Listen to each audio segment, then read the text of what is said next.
leather gloves, we're slapping in hands. Popcorn and peanuts, we're working the stands. Pink cotton candy, love on a stick. He's chasing the beer, the trick of the lips. Play ball, play ball. Load up the bases and smack it right over the wall. Play ball. Play ball. Hey, good evening, ladies and gentlemen. Welcome to Laughter Saves Lives Live. Brought to us by Barasch, McGarry. Brought to you Lawyers for the 9/11 community. Very good. You are taking that job on.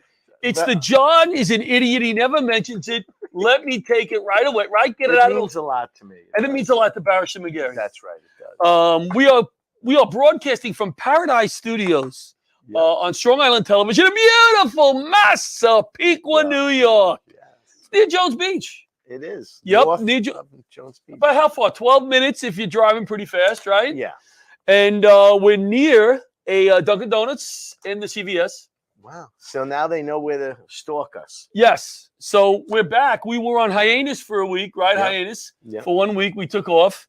And it's I always miss you, but I've seen you So many times. Yes. We did the big show at Cat 6, the big benefit. Wasn't that fun? You know, Alex, I hate to do this to you, but do you have that picture handy for the Cat 6? What a night that was. That was fun. Everybody was funny, thank God, right? We raised over $1,250. We gave her the big check of $1,250. We made the big check. That's $1,250. But we raised a little more than that. We raised a little more than that. We need to come up with a number to get the check in quick. Yes. Because usually 2 to 3 days after a show, the family's not talking to me. How come? There's something I do that, that sets them off. Yeah. Were they expecting more? Maybe that's what it was. Maybe because I told her. This big production and build up. And I said that, don't worry, you don't have to do anything. We will do it all. Right. Hey, Amy, could you just, hey, Amy, you think you can get some tablecloths? No, it was great. You want to hear something that was great, and I wish I had the video because we shot a video, and I didn't ask him to shoot this video. Yeah. We went over, we presented. Now listen, when you run a foundation, the big checks and the visuals are something you kind of have to do. It's not something that's always comfortable. You want to do, hey, we helped you, but can you?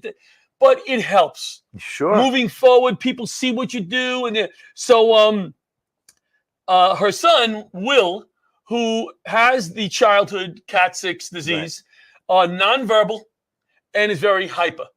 Well, he has this little computer, and it has all icons on it. Right. I'm hungry, whatever. Whoa. So she said, Will, I went to the house to check it. He came out. I saw the pictures online. Will, she said, say something to John. And he hit the thank you icon. Wow. Is that awesome? It is awesome. It's worth that check, isn't it? You get carried away with the comedy shows and you're raising money, you're doing things, and then to sit there and see the kid who's benefiting from, the foundation, right? The Cat 6 Foundation, and thanking us. And that wasn't a thank you for me. That was a thank you for all of us, Right, yeah. I was just standing there telling the mother to tell him to thank me. No, I was not. Right. And then he hit chicken soup right after. Then it was Get Lost. And the icon wasn't even on there. No, he made it new stranger. But it was nice. It was nice to go over there. Nice? Happy birthday to our buddy in Texas, John Salerno. Our friend, retired NYPD, does so much for veterans out there and responders. I sang him happy birthday this afternoon on the recording. He thanked me on the way here. Awesome. Happy birthday, John. You're a good man. Happy birthday. I hope you're enjoying it. Guess whose birthday's coming up? Sunday. Whose? Somebody in this room who's not Tony Landolfi. Really? It's not Tony Landolfi. No, it's not him. It's John LaRocchia? Happy birthday. Wow, I didn't know. 64. I don't look a day over. What would you say? 63. 50s. 50s, yeah. 55-ish. I don't think so. Yeah. I don't think so. I'm feeling You're not how old? 64. Wow, you don't look 64. I don't feel it some days. You don't some act days it either. No. No, some days I do feel it lately. I do Really? feel like when I had to get the freaking, oh, what was it? The other Nuclear stress test, which yeah. the doctor still hasn't called me to explain the results. Isn't it? That said Then it must abnormal. be all right. I hope so. Yeah. I had my hands behind me like this, Richie, for what is it, like 20 minutes? And then when I got up, it took me another 20 minutes to get bring my your arms back down. They actually, is that the whole stress test? They keep your arms The like nuclear stress test, when they take the pictures, Yeah. they put you in twice. They inject you again, and to watch the radiation go through your body and see what lights up. Very interesting. It's Anything very light up interesting. when you were there? It did. Your nose. It did. I spent. Are you going to play pickleball Sunday? By the way. Oh, that's right. You sent that out. Yeah. You just ignore me. I don't know. It's so far away. Just come out one day for it's my birthday. Oh. We're playing on my birthday. Okay, then maybe I'll have to do that. All right. Because listen. All I can tell you is she can't be any worse than Santo is. Yeah. Well, I'll never forget when I was in insurance and they said, you're going to play in the softball game. I said, yeah, of course. I'm a big softball player. Right. As soon as I hit the ball, I did hit it, or they let me hit it. But I remember sprinting to first base, and immediately between first and home, I literally, I locked up and I was crawling to first while everybody was howling because my legs have never moved. Well, that's what happens. You try to do too much, but too much. All I had to do was run I hit the ball and run to first base. I couldn't. Well, that's a lot. I collapsed. My knees. I mean, they were actually frozen in Richie, like my hamstrings. I'm trying. They're not moving. I don't know what TV to look at here. This new set, beautiful new set, by the way. I look straight ahead here. I'm not looking up in the sky. Yeah, we can look at that camera now, right? Look straight at that TV. Oh, holy crap! Something didn't change. Butch is there again. There he is. We're on a roll here. You only said we got 10 minutes. You gonna go by the rundown or no? No, we're not going by the rundown. We're gonna show the flies right before we break.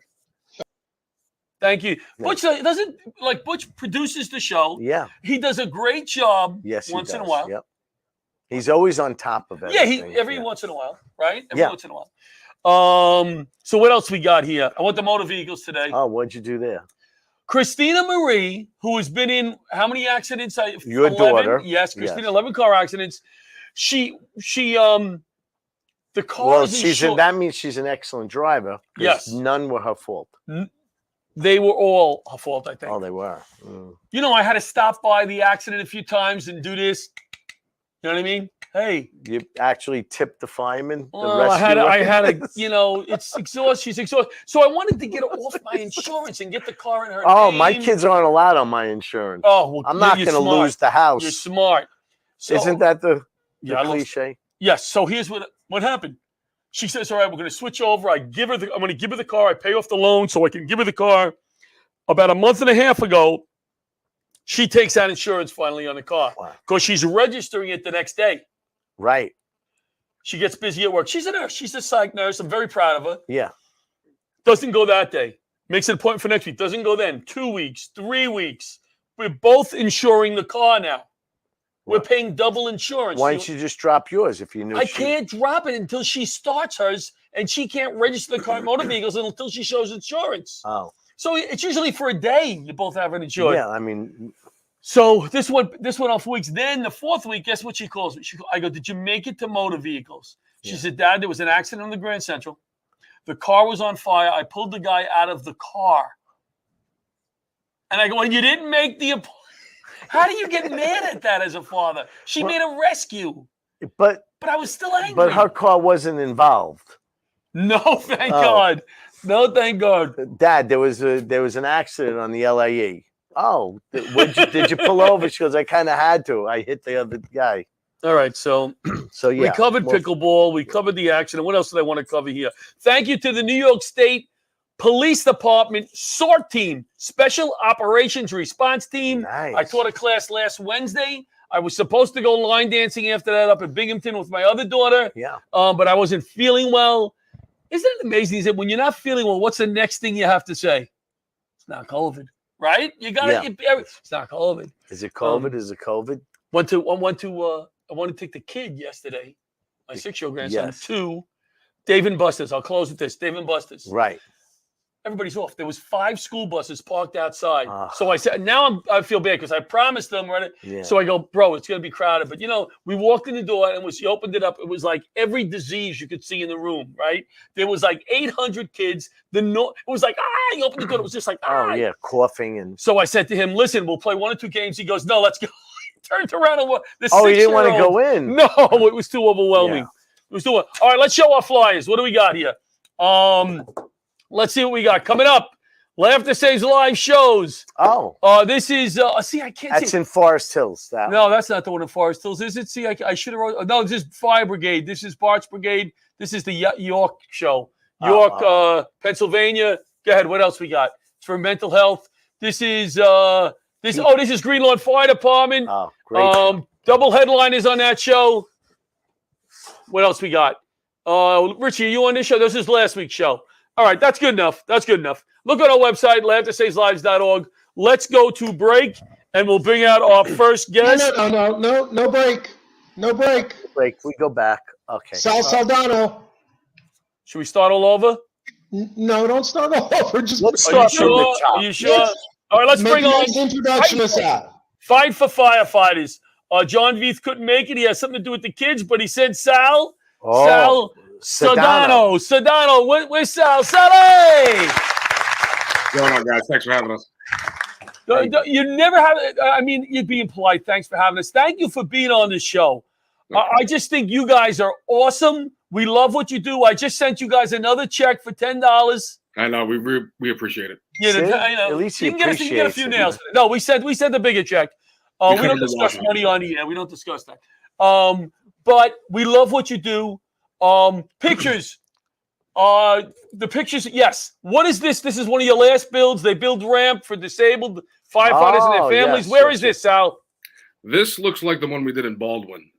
We happened to do 2 in one day. Wow. I don't have a good memory of what this young man is his actual affliction is, but I know that he's going to be battling his entire life, and he's going to need that wheelchair ramp.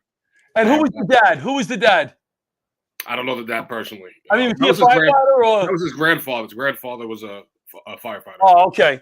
Okay. Wow. So now you're doing another one coming up. That's what we sent the recent donation in. And these are from shows that we do, Richie, where we raise the money. I put them in the Laughter Saves Lives account. Bada bing. We write out a check to different organizations, but I'm just very fond of what you guys do. So tell us about this next build. Well, we're really excited about this next project. It's like a special event. We're really getting people from all over and a lot of support from all over, and we're going to need it because we're adding a bit of an extension to a firefighter's home for his son, who I can't really remember how to pronounce the affliction. Don't worry about it. Don't worry about it. They can look I'm it not up. really worried about it. But basically, he's going to be. You're doing this work, man. Yeah, basically, he's going to need it his whole life. And right now, the child's getting a little big. His name's Dino, and hopefully, we're going to help make his life a little bit easier. And that's really what we're doing. We're just trying to create a foundation, a community where we're just staying connected, continue to help people, and doing what firefighters are meant to do, which is help people. And that's why I tell you, it was such an honor to be a firefighter, to work with guys like this, because I mean they're going to the extreme. They're unbelievable, but you need something done. There's no other job like it where guys will just show up. It's a real brotherhood. It is. It's amazing. Yeah. So the comics community is not like that. Yeah, well, it's kind of like that, if you. Anyway, similar. We all help each other. So, you can't even get somebody. How many builds do you think Fight for Firefighters has done so far? Ballpark me. I know. I ballpark it. Well, John and I started this in 2017, and a lot. 20? 40, 50? More, probably more than that. Wow. Yeah. That's amazing. When is the next build taking place? It should be this project, this extension. It's going to be a big deal. We're very excited to do it. It's the first time we're doing something. If people want to help you, where can they look to find information? They can find information. We're very active on our Facebook group. If you go on to Facebook and you type in Fight for Firefighters Foundation, we have a website also. For Firefighters. Fight for Firefighters. No, it's a mouthful. It's a lot of F's. It's a Got Fight it. for Firefighters Foundation. All right, That's cool. Easy enough. Search, Yeah. yeah. Cool. Great. Well, when I got the information this week, I just wanted you guys to come on for a quick spot. I'm sorry I don't have longer for you tonight, but I just thought it was important to get you on the air and get the word out. Fight for Firefighters. Help them with this next build. Check it out. Sal, thanks for taking the time. John Rich, Come on. I know you probably had more important things to do. Nope. So you got to say, like, John, the show was so important. I gave up this. I gave up that. No? All right. I've been charging my laptop for 4 hours. Look at that. Thanks, Thank Sal. you. Fight for Firefighters. Look them up, guys. Building ramps for disabled firefighters and their families. I feel kind of bad. I'm not very good at like all the hero stuff that you guys do. Well, I went with you once to that house to like rebuild it, and they're not talking to us I anymore. drove in 3 nails and they asked us to leave. They want nothing to do with us anymore. They said, don't even bring the big check You're anymore. in the way. You're in the way. They told us, send the money, Venmo us, or send a check. Don't let you, Richie, please stay away. It took us 2 hours to correct what you guys did in 15 minutes to take a picture. We went listen, let's be honest. We wanted to help. We wanted to give money, but we went for the picture. Yeah. So we got down on these. We were drilling, and then when we left, we made a mess. We were like politicians. We there. were like yeah. the we ones showed that up for go the and cut the ribbon. It was a mess. It was a mess. All right, so now let's see if we. Yeah. We're gonna go to a break, and we'll be back with our second guest, Gimp Raymond. Yeah. If you spent time downtown on 9/11 or in the 8 months after, you were exposed to toxic air and may be eligible for compensation from the $10 billion 9/11 Victim Fund. But most people who qualify still haven't claimed what they're entitled to. I worked downtown. I didn't die. I was an office worker. I felt like there were others who deserved the money more than I did. A major reason people haven't claimed the money they're due is guilt. They feel guilty claiming funds when others died or were first responders. I heard there were 9/11 funds, but because I wasn't a first responder, I did not apply. You do not have to be a first responder to qualify.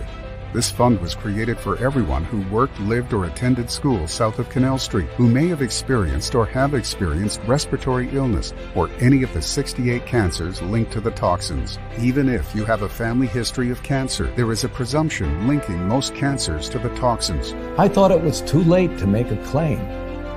My spouse worked downtown at a bank and died of cancer. Honestly, I just haven't felt up to it. The government's $10 billion Victim Fund and Health Program have been permanently extended. You just need to have been below Canal Street on 9/11 or at any time in the following 8 months. To see if you qualify, call or go to 911fund.com to speak to a representative of Barasch and McGarry, lawyers for the 9/11 community. There are many reasons people who are eligible for compensation are not stepping up to claim it. To those who are holding back, I would say just take the first step. Ask for help. Make the call. It's not too late. I called and I qualified. I qualify. I qualify. Millions of dollars remain unclaimed. You do not have to be seriously ill to qualify.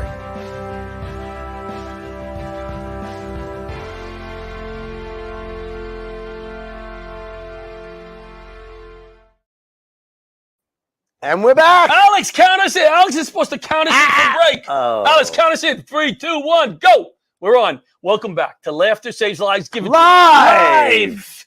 Here on Strong Island Television, Paradise Studios. In our new studio. In our new actually. studio. Yeah, it looked great. So the boss just came on and said we're running behind. Well, why don't we bring up our next guest? Yeah, or we can fall behind even more and then he'll pop on and yell at us. That's always more fun. We're gonna bring in from the organization. Of course, I don't have listed here. Hold on. It's right here. Butch is gonna come on. Animal there it is. Rescue. No, that's not it. The Iron Legacy MC. Let's bring in Gimp Raymond. He's a biker. Oh, whoa. There he is. Gimp, you look like a biker, man. I appreciate that. Thank you. Now, be honest. Do you only dress like this when you're on TV and then you're wearing like the golf shorts most days? And Absolutely not. This is it 24 hours a day, sleeping and stuff. You're looking good. You're looking good. Thanks for taking the time to be on our show. I really appreciate coming on. I'll tell you, I've been really looking forward to this opportunity. So I really thank you guys for allowing us to get on today. Oh, you got it. You got it. You got it. So I was looking over what you sent us, the bio and stuff. You guys do a lot of good work. I'm going to ask you a simple question before we mention some of this stuff. Why? It's all about giving back to the community. Iron Lake Motorcycle Club, it was formed about helping with charities. We do a lot of work with Maximum Hope, which foundation, which I'm sure you guys are aware of, and also with Special Olympics with the Dream Ride experience. Last year alone, we donated over $101,000 to that organization. Wow. And how did you get this $101,000? Right. Take a note. We have a lot of great chapters all around the world that participate in this fundraising effort. They put on local events to raise this funds. And I'll tell you, it's something, if you ever get a chance to be able to experience a Dream Ride experience, they bring in $500 million in cars. That's with a B. And they let these Special Olympians that are extremely brave take rides in these supercars. Some of these vehicles are $1 million. Wow. They have Ferraris there, Lamborghinis, Maseratis, Rolls Royces, and you should see these athletes' faces to get an opportunity to be able to take a ride in one of these supercars. That is something else. You know, I think people, if I can say this in a diplomatic way, because I'm not very good at expressing myself at times, people have a certain image of what a biker is. Would you agree? I do agree. And that's one thing that we try to break down those barriers, because as soon as someone sees a biker, they think that, it's someone that's bad or, is up to criminal activity. And that's just not true. That's a stereotype that exists. Right. Most bikers out there are law abiding, do amazing stuff for their communities. A lot of money is raised by biker charities, a lot. Richie and I run into it because a lot of people think comics, right? They think we're funny. Right. Then they have us on the show. But like, maybe you and I could ride with them. Do they rent bikes? Like, could we rent? There are like you can rent at Harley Davidson. I'll tell you, it's extremely expensive. Oh, really? I was joking. No, I'll tell you, we would love for you guys to come down. I know we're not that far from you guys. You guys are up in New York. We're down here in Jersey. We would love to host you guys down. Oh, that'd be great. No, we definitely want to come down. We definitely want to do a show with you guys. That I know. And I think Tony Landolfi would be perfect for that show. So put it on record that if we do the show, we're asking, wouldn't he be great on that show? He would be great. So we definitely want to come work down. On BAB. Yeah, BAB down there. But I think we could also shoot a funny video too with Richie and I with the motorcycles. We could write a little, and you guys could do some stuff with us. Well, I used to be a biker chick. And remember that? That was in my act years. Thank 20 God years you got ago. rid of that. Yeah. You haven't replaced it with anything better, though. Yeah. What about the ones with the sidecar? The sidecar, right? Oh, we got 2 sidecars and a rope that pulls it. We do that. All right. Let's get back to some of the other good work you do. You do some good work with the homeless. Talk about that. That's a big passion for us down here in South Jersey. That's something that we've been doing. We're really going on our 2nd year. The big thing is we really never understood how bad the problem was until we really looked into it. Right. I mean, you see homeless people on the street, there's a few here and there. Because, we're down here in rural South Jersey. So, this isn't like New York City or, Philadelphia. But once we started really digging into the underbelly and find out how many homeless encampments there are and the amount of people that are hurting out there, it was astronomical. Absolutely astronomical. And once we found out about that problem, it was something that we were extremely passionate about. And we dove into it. And give a quick shout out to the 99% Radio Network, Sideshow and 12. Those guys are great. They helped with the mission. We getting the word out. We receive packages from Texas, from different clubs. We receive packages from Chicago, from different clubs that just want to help out because they see what we're doing. And again, the amount of people that are hurting out there, it's just heartbreaking. It is absolutely sad. I saw something today, and I regret not going back. Shame on me. Shame on me. It's embarrassing to even admit it. I was driving back from my dad's house in Middle Village on Metropolitan Avenue. You familiar with that? Up near the Union Turnpike. And as I was going up to the light, there was a woman with, how sometimes they sell the mangoes in bags? Yeah, on the side of the road. Her back, was it in the back? Her little son was there with a phone, like looking at a video as she was walking back and forth. And I'm thinking about my granddaughter, who's probably about the same age. And I'm like, this is what this kid is doing today with his mom, you know? So I know you see a lot worse than that too on the streets there. Oh, we got some of those pictures, Alex, we could throw up. All right, coming up in 1 second. Gib, which club do you ride with? I ride with the Iron Legacy Motorcycle Club. Oh, Iron Legacy. And We're they're based out of South Jersey. we're out of South. My chapter, I'm now a nomad with Iron Legacy, but we do have a chapter down in South Jersey. But we're an international club. We have chapters all over the world, and like I said, every one of those chapters are doing amazing things for the community. Every single one. So awesome. Yeah, we love to work with you. Are we ready for the pictures, Bob? Okay. Can you tell us a little bit about these pictures? If you could. Yeah, it's I'll tell you, those homeless encampments get a lot worse than that. When we started really kind of communicating and speaking with the homeless, because the big thing was connecting with them personally, because learning their names, going out there to listen to their stories, because every one of them has a story of how they wound up there.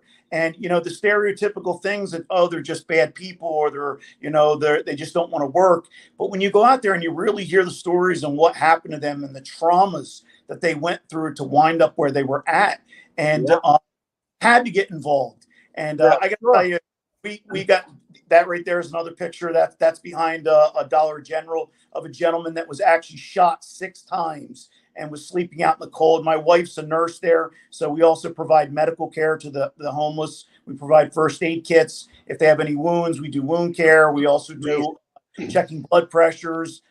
We do pulse ox, things like that. Anything that we can do to try to improve their lives. And we kind of took it a step further, because I was really having a hard time sleeping after we were out there, dealing with them. We worked out there with them so much, they've almost become family, some of them. And I kind of feeling guilty about sleeping at home in my nice warm bed. So we decided last month that we were going to go spend 24 hours with these homeless gentlemen, and we were going to sleep in the camp with them and experience what they experience. And it was absolutely eye-opening. Yeah. Eye-opening. Brutal night. Yeah. We want to just show some of the other things you do. Alex, if you can bring that photo back up. I think it was the second one you showed. The animal rescue work in the Children's Hospital. Yeah, that's we do donations to local animal shelters. Obviously to help out our four-legged friends. That's with one of our chapters down in Delaware with the Rough Road crew, helping us out with that. So we do. Right there, that's our Legacy Teddies program. We've raised probably about 17,000 teddy bears in the last couple of years. And what we do is we give them out to police departments, fire departments, EMS. I'm a retired police officer. I broke my back in the line of duty back in 2006. And we used to keep stuffed animals in our car to give to children going through traumatic situations. That is something, yeah. And, when you're dealing with a child that their house just burnt down, or they've been involved in some kind of domestic dispute, or witnessed that, or they've been abused in some way, to be able to give them a teddy bear to let them know, something for them to hold on to and let them know that that's theirs, and it offers a lot of comfort. So that's something that we do. Legacy Teddies, again, that's spread out all over the world. All over the United States. We've been doing that program. Hey, Alex, if you can show, go from that one, show the full screen picture that you showed, because that'll give you an idea on what these guys do and how many stuffed animals they actually give out. Wow. Yeah, that was approximately 500 stuffed animals that was donated to and one egg. One big egg. Gib, if people wanted to find out more about you guys, is there a place they can go? Yeah, absolutely. They can go to www.ironlegacymc.com. There's a lot of great information on that website they can check out. We also have a new organization called the Federation of Law-Abiding Clubs. They can check us out on Facebook under that name. Beautiful. Thank you for taking the time tonight. Butch is going to set up a show with you guys, and we're going to come down and help you raise some help. We're going to help you help. We're going to help you. I just want to thank you guys again, and it's been a huge honor to be on your program. It's been our honor. It's been our honor. What I'm finding is heroes come in so many different forms and shapes and sizes. Incredible. Thank you. Gib. Thank you for the time. We're going to go to break, and we'll be back with Liz Gunn. Hi, I'm Arthur Lee, founder, CEO, and inventor of LifeVac, a simple rescue device that can save a child's life in a choking emergency. All these people were saved with LifeVac. People may not realize that on average, 14 people a day die from choking-related incidents. Every 5 days, one of those is a child. As simple as place, push, pull. To learn more, please visit lifevac.net. And we're back. Laughter Safe live. Our next guest is a good friend of mine. I would love to say. I don't know if she'll say the same thing. Let's bring out Liz Gardner. There she is. There she is. Hello, Liz. Hello, John and Rich. How are you? Thank you so much for taking the time to be on our beautiful show. Thanks for having me. Of course. You know, it's my pleasure always. You know, I always have my picture on the desk. You see it, right? Yes. That is my good friend, Tom Gardner, Liz's husband, who we lost on 9/11. I worked with Tom and became closer with Liz, I guess, after 9/11. And Liz has an amazing story. She's an amazing person. I don't know about that. You are. Because we all struggled on that horrible day, but the people who lost a loved one, a husband, a dad, live that not only every year, every time there's a commercial for this, there's something for that. You know, they can't get away from it. And Liz transformed herself or did some great stuff. But I wanted to ask you something I never asked you, and I made sure it was okay. Hey, listen, we all have tough times, and we don't see what goes on behind the scenes. I know you've probably had horrible days, weeks, months, but you forged forward. You've moved forward. If you could give somebody who's been through a trauma, because you've been through a huge trauma, any advice on one or two of the things you did to move forward? You know, we had an unbelievable amount of support back then. You know, I mean, people lose someone to cancer or an accident, but this was, you know, global and you know, the world, the community. So we had, you know, the fire department support, and we had a lot of therapy available to us. People, you know, reaching out. I think it was important to be part of a group of people, almost like people that were going through something together who could understand, you know, not isolating, talking about your feelings, not feeling ashamed or feeling like a victim, but just, you know, being able to speak freely about what you were feeling and other people understanding you, almost like, you know, a tribe of people. Right. So, yeah, I think it just empowered us to see that, you know, there was hope, and there was a lot of help for the children also. They had, you know, America's Camp, and they had therapy for the children. And the, you know, the mothers and fathers that were struggling could, you know, lean on each other. I mean, one of the, you know, good things that came out of it were the friendships we formed, you know, that I never would have met these people. Right. So. And I see the pictures on Facebook of, you know, some of you guys still together. You're going on a trip together. You're going out for dinner together. Yeah. That's a bond that will always be there.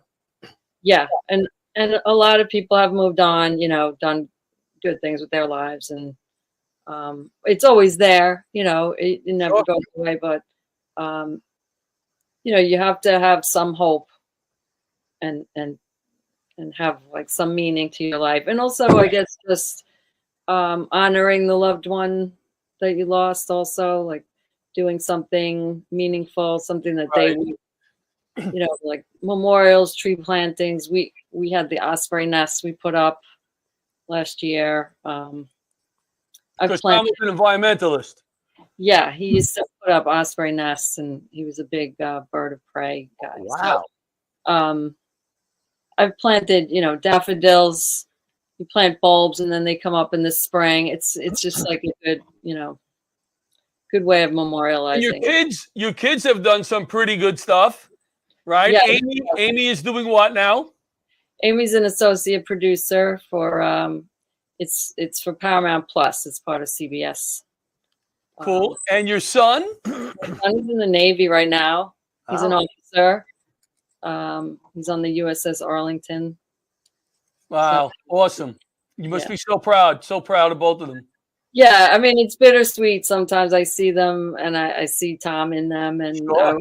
I wish they could have had their father, all these years, but they really, I see him in them all the time. Yeah. Now, what have you done since the last number of years? You did something with your life different.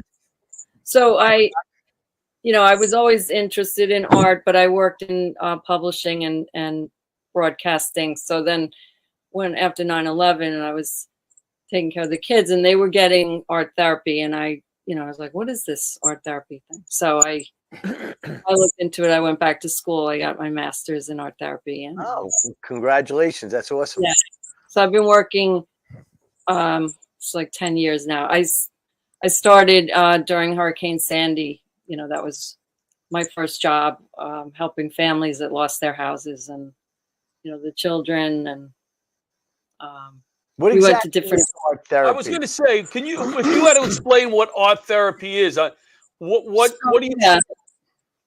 It's a form of, it's a form of therapy, but it's about expression, like expressing yourself through art, writing, music. Some art therapists are dance movement therapists also.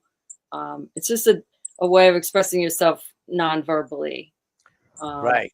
When John draws, it's always he's beating people up. Is that okay? No. Because it's necessary. Oh, it is. The relief valve, right? Liz has a great sense of humor. Yeah.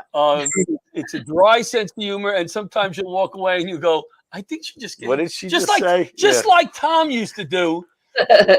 So he was so smart.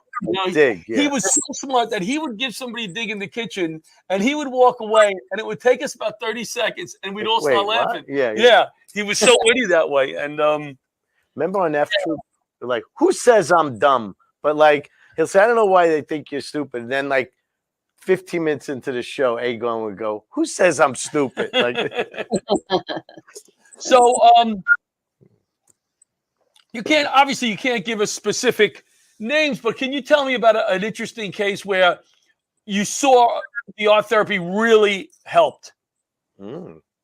Well, you hope it helps, right? I mean, I work in a hospital where people have just been discharged from the hospital and they come to us. So they're very, acutely, mentally ill. So they're here, they're with us for a short time while they get, their medication straightened out, and then they usually move on somewhere more long-term.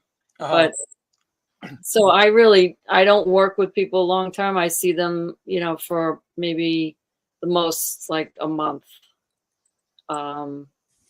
So I try to do, depending on, and it's in a group too. So I have to kind of make it all work for everyone. Yeah. Right.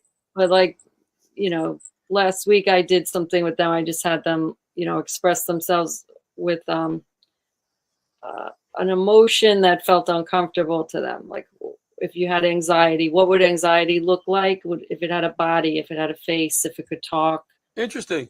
And the things that came out were pretty powerful. Like the things that they all came up with something different. Wow. Yeah. Very interesting. Yeah. But there are people who use art therapy long term also, I would think. Depression, people who are depressed. Yeah, certain facilities have it, all the time. Some people do it one-on-one with a therapist. You can go online, like if you were looking for an art therapist, you can go to like psychologytoday.com. There's also like the New York State Education Department has like a listing of professions, and you can like check someone's credentials, make sure that they, okay. So, you can find an art therapist in your zip code. So now you do some good artwork. We went to good art. Look at me, I'm an expert in art. Good artwork. You do some good stuff. If you wanted to find your artwork, can we still find that? Is there a website or? I have a website, but no one really goes on it. because you've never been on our show. You put it out there on Laughter Saves Lives Live. I guarantee this week 2 or 3 people will be looking there. At least 2 or 3. Yeah. And it'll probably be Rich and I. We'll do. That's 2 already. And Butch, the 3 of us. And Butch, yeah. What is the website? LizGardner.art. You went crazy with that website. LizGardner.art. Got it. Thank you so much for coming on. Thank you for having me. It was a pleasure. Say hello to Amy and Chris when you email them, and we'll see you soon. Okay. Good luck. Thanks, Liz. All right. That's thanks. Liz Gardner. And she was married to Tommy, whose picture is always here. We lost on 9/11. So let's go to a quick break. We'll bring over Tony Landolfi. Zwanger Passeri has been delivering a true patient-centric experience for the past 70 years. You can always expect to be cared for with compassion, scanned on the latest technology, and a highly trained subspecialized radiologist to interpret your images. Oh, now you count And down. we're What back. about Laughter Saves Tony, Lives Live? come on Tony, you gotta in. move this way. With Tony Landolfi. Very funny, Tony. How did we get Now I get to talk. How did we get this guy on the show? How did we get Tony? You asked me. He's one You of know, the top guys. And I had nothing to do. He's like, top guys. You had 3 wonderful people doing extraordinary things for the community and everything like that. And now here's some fat jackass. Well, you're the catalyst. we like to, it's like a ski slope. We like to start high and then go. Not at all. We want to show those 3 what's really depressing. Yeah, that's yeah. You think you're doing good stuff. This guy gets in front of crowds.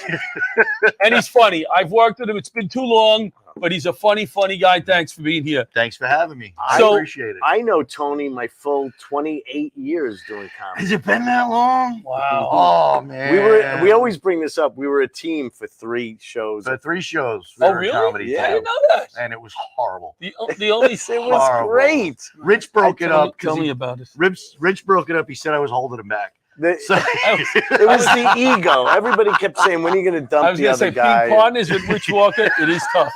Tell me about it, Tony. Tell me about and we were young then. Yeah. So, Oh wow, I it's mean, amazing. now this has been 28 years. I've been doing it since '94. So how long is that?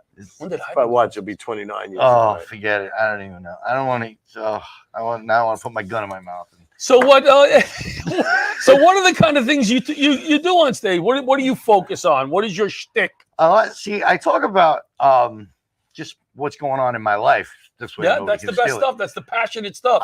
And it's mainly about my wife and my house stuff. And everybody thinks like, oh, does your wife get mad? Are you making fun of her up there? I'm like, I'm not making fun of my wife. It's actually honoring my wife actually having to deal with my dumb fat ass and how she goes through with it and everything like that. How she puts up with me and The stuff. 3 like of that. us. Yeah, she should be canonized as a saint. Absolutely, absolutely. You But tell know, us some of that's- that stuff that you Tell talk us about as how well. Miss Karen Yeah. is doing.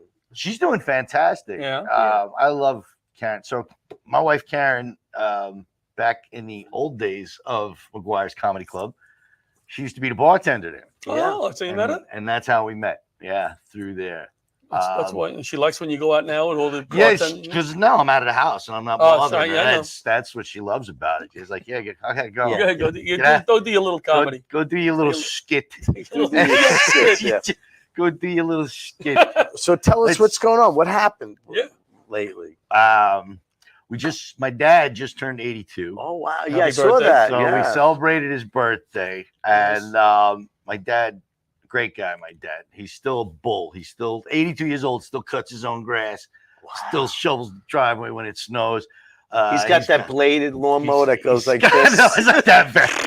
He's got a garden in the backyard that he still tills and Tomato everything plants? like that. Every plant, you name it, he grows it. But last year, my dad last year found out what weed smells like. Oh. And now he's very proud that he can point it out whenever he smells it. So last year we're fishing and there's 2 guys like downwind from us smoking a joint. And I don't judge, whatever you do, whatever you want. I don't care. I don't smoke weed. I'm not a fan of it, but whatever. I don't judge. So my dad's fishing and he's at a point now where the volume, he just doesn't Oh yeah, care. there's no filter. So he's over there fishing and then he's like, with that thick Italian accent, he's, I smell a skunk. And I'm like, Dad, shut up, because I don't want it to point you down. And he's like, oh, the skunk. What is this skunk over here? So I'm like, Dad, be quiet, be quiet. And he's like, what are you shushing me for? And so I turn to him and I say in Italian, I go, I ragazzi fumano babagna. These guys are smoking pot. And he looks, he's like, oh, disgraziato, these two buffs. I'm like, shut up. That is hysterical. So now whenever he smells something, he's like, if we're fishing again or something like that, we're out somewhere and he smells it, I smell it, the babagna. Oh, that's funny. Screams it out loud. Yeah. Now he's at a point where he's just like, he was angry, my dad. Yeah. Growing up, he was just was an angry guy. Yeah, he's busting his ass all day. Yeah, and then of course, come working home, hard, right? He'd come home to me. What did you he know do? what I mean? So he did road construction. Oh, wow. That's tough. He's job. tough.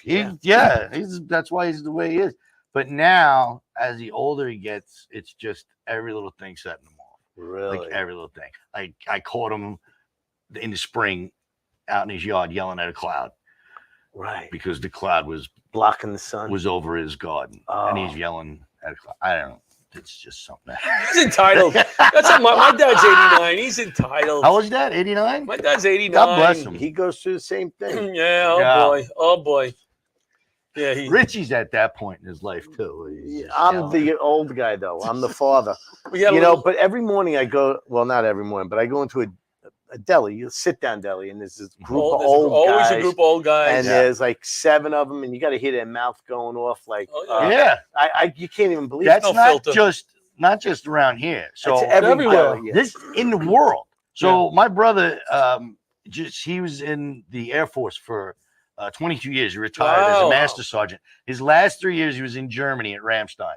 So I used to go out to visit him. I'd fly out to Germany and I'd visit him. And he would pick me up from the airport. And every time we would drive through the town, they lived in this very small town called Landstuhl, very small town.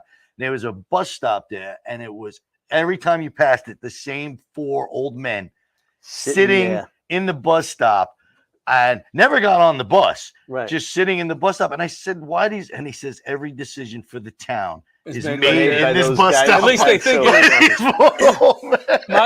My dad, we just had Liz on tonight, and they planted a tree in Flushing Meadow Park. Right. A few years after 9/11. So we all went, to go to the ceremony. And at the end of the ceremony, now there's all animals. It's in the zoo. Right. That little zoo there. Yeah, I've seen it. Yeah. So, and anybody want to say anything about Tom? So a few of us got up. So my dad, he likes to talk. So he goes to get up, but he gets very emotional. Oh, okay. And then when he's getting emotional, he doesn't listen to what's going on around him. So he gets up there and he starts this very, very sincere talk. And the donkey starts like hanging loud, like that, and everybody's going, "Oh my God, he doesn't hear this!" He's saying, and we all love Tom. Oh my God! And my friend Tony tells that story to this day. Oh, it was hysterical. And then we had a doctor's appointment, and we had to Zoom the doctor to talk to her, whatever. Yeah. So my daughter sets it up for him. And steps aside, and a female doctor comes on, and he looks over my daughter, and he goes, "It's a woman?" Grandpa, she can hear you. Right? But that's how they are. That's how they are. They just don't care anymore. Whatever. What else you talk about on stage? My hero. What other my house? I bought a house. Oh, right. So we're in Massapequa. I used to live out here in Massapequa. Beautiful house. So now you moved? Where? What do you mean? I'm the one out in Suffolk. I'm in Suffolk now too. But I used to have a house out here in Massapequa. When he wrote the joke. No. I had a house in Massapequa. It was a beautiful house. Yeah. On the water. Was gorgeous. Nice. And then Hurricane Sandy came and was like, pow! There goes your house. So we bought another house. Right. And we moved into Ronkonkoma. Right. The white trash capital of Suffolk County. It's right. awesome in Ronkonkoma. I love Ronkonkoma. It's great. I sit on my front grass in a chaise lounge in my socks and underwear, drinking beers. Nice. And squirrels are eating peanuts out of my belly button. It's beautiful. Great. I love That's some vision. And nobody even in your neighborhood even notices. No, they want to make me the mayor. Yeah. What are you talking about? But it's some of the things. So the house we had out here, we were renting it. This is my first house I ever bought ever. And there's things that happen. Like when we got approved for the mortgage, like we got approved for like $800,000 mortgage. I was like, yeah, we're going to get this. And then Karen looks at me and she's like, asshole, we got to pay it back. They're not giving us this money. Right. We have to pay it back. I was like, oh, okay. What are those payments? What are those payments? Yeah, exactly. And then like with interest, you find out like the mortgage is for like 30 years. I was like, what? Yeah. 30 years. My house is gonna be paid off 15 years after I'm dead. Yeah. No, do you double up on any payments? Actually, what I do is instead of making a full payment on the month, what you do is you split the payment and do it every 2 weeks, and that will actually chop 7 years off. Yeah, that's great. You know what I do? I just send in an extra few bucks every month, but I don't know it's as good as that. You have to tell them it's on principle. It has to be on principle. I would love to answer these questions. The wife handles everything. I am terrible. Well, it's only the third time tonight. Could you just all do me a favor? Because it's driving me nuts. Everybody just move to your left a little bit. A little bit. Come on, John. You over to your left. Rich, to your left. Your other left, Rich. All right. There you go. Thank you. Butch. There we go. Butch Seltzer. It sounds like a drink at a gay bar. By the way, Butch Seltzer. I want our viewers to know that not only do we have a new set, but we are broadcasting in high definition now. Yeah, we that's Thank you, Butch. Thank you. You could thank you, Bobby, at Strong Island Television. Very important. Very important thing. So, that we're at high def now. But do you do this? Well, I call it pay Peter to pay Paul. That makes no sense. When the 0% interest stuff, right? Like your credit card is coming due, it's going to go up to 25%. So you paid off with another one. I don't know. I've done that in the past, and it all worked out good. And I just figured out that May of this year, 18 credit cards are going up to 27% interest. Oh my God! All at the same time. Yeah. Bada bing. You had 18 credit cards? Exaggeration for the joke. I got you. But it's too many that are coming due all at the same time. I didn't really figure this out well. So May's going to be a problem. I'm terrible with money. Savings was just so your wife handles it well. Spent. Yeah, so she handles it all. You're lucky. And she's very good at it because she works in. See, I handle it all, and all I hear from my wife is, "Where's all the money going? Where you me? It's you. I'm not a strip club. I don't shop $300 at Target, $300 at Kohl's. I heard your wife has the nerve to say to you like every day, 11 to 12 o'clock, Richie, get out of bed. Yeah. She's calling from nerve work. to throw Richie, you out of bed. Richie, where's Butch? While you're sleeping, Butch, and she's at work. Butch saying, I like what you imitate your wife. Do the voice, Richie. Richie. She's always. We were at New Year's Eve. I worked New Year's Eve, then went to a friend's house New Year's Eve, right? And a guy at the party. This is like almost midnight. He goes, "Why do I know you? I know you from somewhere." To me, and without missing a beat, my wife, Christine, goes. Do you go to bagel shops? Everybody laughed at that. I always say when people say that to me, like, I know you from somewhere, I'm like, you watch a lot of porn. Like, no. That's where you know me from. That's funny. There's one other quick one. What other quick one? What else you got? You got like a minute 45 left. What are you telling lately in your act? Yeah, about your wife or in your life? What about your work? Do you joke? Do you have jokes about your job? No, I don't talk about my day job at all. No, we just said porn. That's enough. That's all we need to know. He's in movies. Can find me in movies as Buck Naked. That's my. Where can we find you? One movie, Buck Naked. Buck Naked. One time when I was in my 20s, I had a friend who worked in Expressions, the porn stores that are around today. I don't know what that is. Yeah, okay. Never saw him. So one day I went there, I was hanging out with her, just BSing whatever. Right. And a guy came up to me because I'm a large man and I happen to be quite hairy. This guy came up to me and he had a company called like Big Bear Productions or something like that. And he offered me $3,000. $3,000 to videotape me masturbating. That's Oh it. my I didn't have to wait, do wait, anything else. And you settled for It's $2,000. And I said, just $500 and a bucket of chicken. No, I should have done it. I didn't do it because I was just starting out in comedy, and I was like, You no, want to ruin that I'm career. going to be famous. I can't have that. And you know how many of those People are comics watching gonna those movies? see my tattoos and know who I am. That's hysterical. Tony, where can people find you and where you performing next? Just find me on Facebook. That's all I got. I'm Can they not friend you savvy. on Facebook? Friend me on Facebook. He's not Tony select- Tony Landolfi. Landolfi. Next big show I have is March 11th at the Centerport Firehouse. Come on down. Me, Terry McNeely, George Gallo. We're going to the diner. Good night, everybody. Laughter Saves Lives live.